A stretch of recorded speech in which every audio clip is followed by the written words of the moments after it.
안녕하세요. 정혜란입니다. 우리의 상상력을 현실로 출력하는 3D 프린터용 제품 제작 과정. 오늘도 함께 해주실 장중식 강사님 나오셨습니다. 강사님 안녕하세요. 안녕하세요.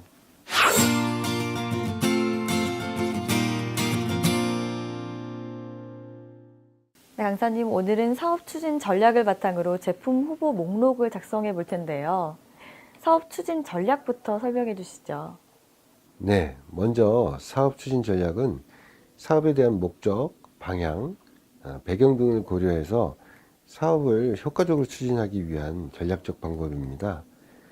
사업의 목적이 중요한 점은 사업을 하면서 추구하는 방향이 올바르게 진행되고 있는지를 확인하고 목표에 도달할 수 있도록 길잡이가 되어주기 때문이죠. 그렇군요. 사업의 목적과 또 방향이 중요하다는 말씀이신데, 그렇다면 사업 추진 배경은 어떤 면에서 중요한 건가요? 네, 예를 들어 여러 가지 기능이 복합되어 있는 장비를 제작하는 사업을 진행한다고 하면 여러 가지 기능이 복합되어 있는 장비를 제작하면서 왜 이 장비가 필요로 하는지를 나타내는 내용이 사업의 추진 배경이라고 할 수 있겠죠. 그리고 사업의 추진 배경은 사업이 진행하고자 하는 목표의 방향을 잘 설정할 수 있는 기반이 되는 겁니다. 네. 그럼 이 외에 사업을 추진할 때 또 고려해야 할 사항이 뭐가 있을까요? 사업을 추진하면서 해야 하는 업무를 세분화하고 업무의 스케줄을 작성해서 시간 안에 사업을 종료해야 하기 때문에 전략적으로 구성해야만 합니다. 네. 이렇게 전략을 세우고 사업을 추진할 때 소비자가 어떤 제품을 원하는지에 따라 방향성을 잡는 것도 중요할 듯 싶은데요. 시장성도 살펴봐야겠죠? 네, 시장에 따른 신상품의 분류를 짚어보고자 합니다.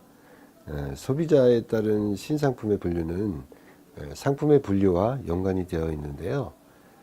기업이 요구하는 새로운 조건과 소비자가 요구하는 요구 조건에 따라 원하는 방향이 다르기 때문입니다. 뉴 패러다임 카테고리 제품은 제품의 혁신성에 가까운 분류이며 새로운 컨셉을 가지고 있는 제품 또한 혁신성에 가까운 제품 분류입니다. 기능을 조금 더한 제품은 기능 개선형 분류이며 심리 가치 개선형에 가까운 리포지셔닝 분류로서 시장에서는 신제품처럼 보이지만 실제로 기업에서는 신제품이 아닌 것이죠. 이렇게 시장에 따른 시장 분류는 사용 가치에 따라 분류와 연관성이 있습니다. 아, 그렇군요. 그럼 3D 프린터의 제품은 어떻게 분류할 수 있을까요? 네, 크게 네 가지로 분류할 수 있습니다. 네, 혁신형, 기능 개선형, 심리 가치 개선형, 후발 모방형입니다. 혁신형은 제품을 개발할 때 이제까지 없었던 기능이나 형상 등을 개발하는 것으로 기존 제품과 차별화된 새로운 기능, 사용자를 위한 편의성, 예를 들어 인터랙션 인터페이스와 같은 제품을 바탕으로 상품 개발을 하는 경우를 의미합니다. 네, 그렇군요. 그런데 혁신적인 제품을 만든다는 것 자체가 쉽지가 않잖아요.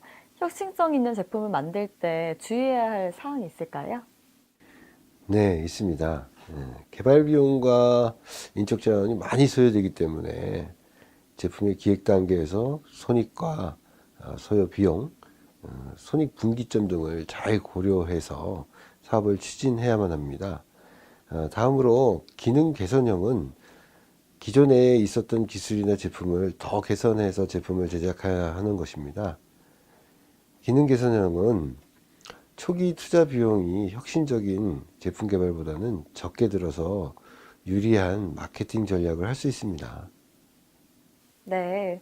그럼 심리가치 개선형과 후발 모방형은 어떤 건지 설명해 주세요. 기존의 상품을 외관의 디자인을 수정하여 감각적, 심리적 가치를 좋게 해 개선한 상품이 심리 가치 개선형이고요. 후발 모방형은 기존의 제품을 개선하지 않고 모방만 한 제품으로 제품 개발에 비용이나 노력이 들지 않는 거죠. 네, 두 가지가 그런 차이점이 있었군요. 3D 프린터 제품 제작할 때 고려할 사항이 뭘까요? 네, 제일 중요한 건 제품의 디자인, 기능 등 독창성이 있어야 제품 개발에 성공적으로 임할 수 있고요.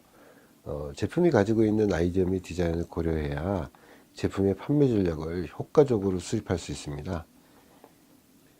제품이 수요자의 구매욕을 상승시킬 수 있는 전략적 포인트, 기존 제품에 없는 차별성과 가격 경쟁력이 있어야만 제품을 개발했을 때 경쟁력을 바탕으로 한 새로운 판로 및 신규 판매량을 확보할 수 있습니다. 네. 그렇다면 3D 프린터 개발 기획을 하면서 기획 제품의 후보 목록은 어떻게 분류할 수 있을까요? 네, 제품의 기술별, 재료별, 용도별 등으로 나눌 수 있습니다.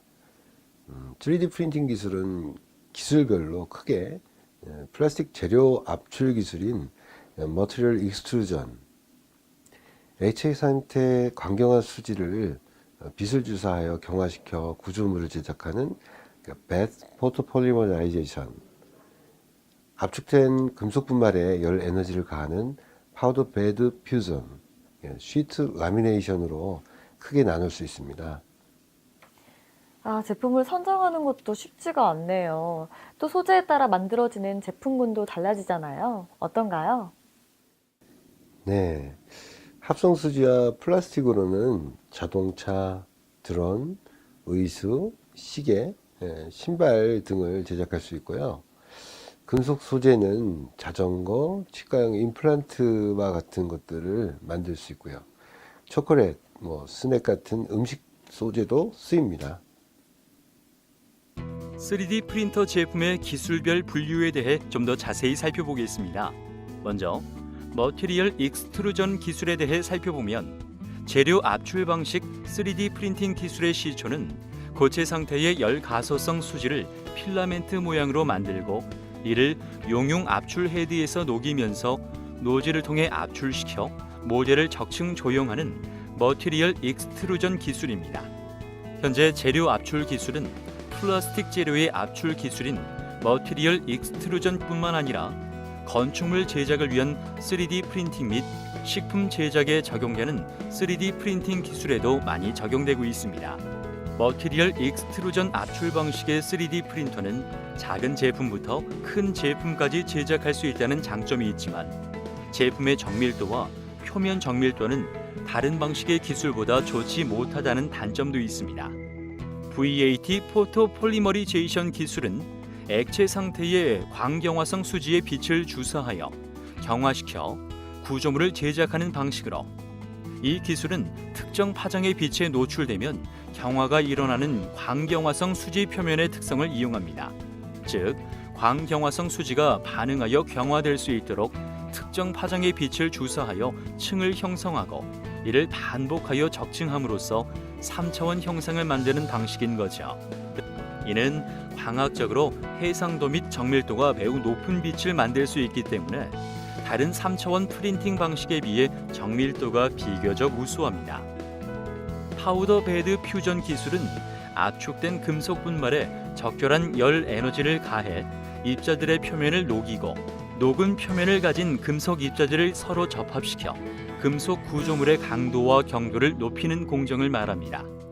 느슨한 상태의 분말들의 압력이 가해지면 분말들 사이의 간격이 좁아지게 되는데 이렇게 분말들 사이의 간격이 좁아져 밀도가 높아진 상태에서 금속의 용융점보다 조금 낮은 정도의 적절한 열을 가하게 되면 금속 입자들의 표면이 서로 달라붙게 되어 소결이 이루어지게 되는 것입니다. 한편 분말 융접 3차원 프린팅에서는 금속뿐만 아니라 다른 종류의 분말들도 이용할 수 있지만 기본적으로는 일반적인 소결 공정과 마찬가지로 분말 재료에 압력을 가해서 밀도를 높인 후 여기에 적절한 에너지를 가해서 분말의 표면을 녹여 결합시키는 공정을 이용하므로 이를 통칭하여 소결이라는 용어를 사용합니다. 3D 프린터는 이러한 기술에 따라 가격이 형성됩니다. 그 이유는 구조물의 제작 형식에 따라 부품의 가격이 다르기 때문이죠.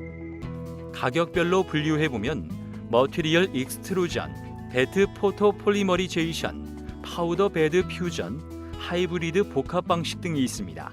3D 프린팅 기술의 재료별 분류에 대해서도 알아보겠습니다.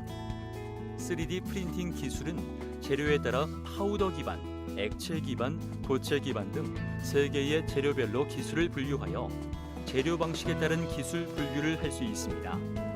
먼저 파우더 기반의 재료에 따른 방식을 살펴보면 파우더 형태의 폴리머나 메탈 원료에 레이저를 주사하여 재료를 가열하여 응고시키는 방식을 사용합니다.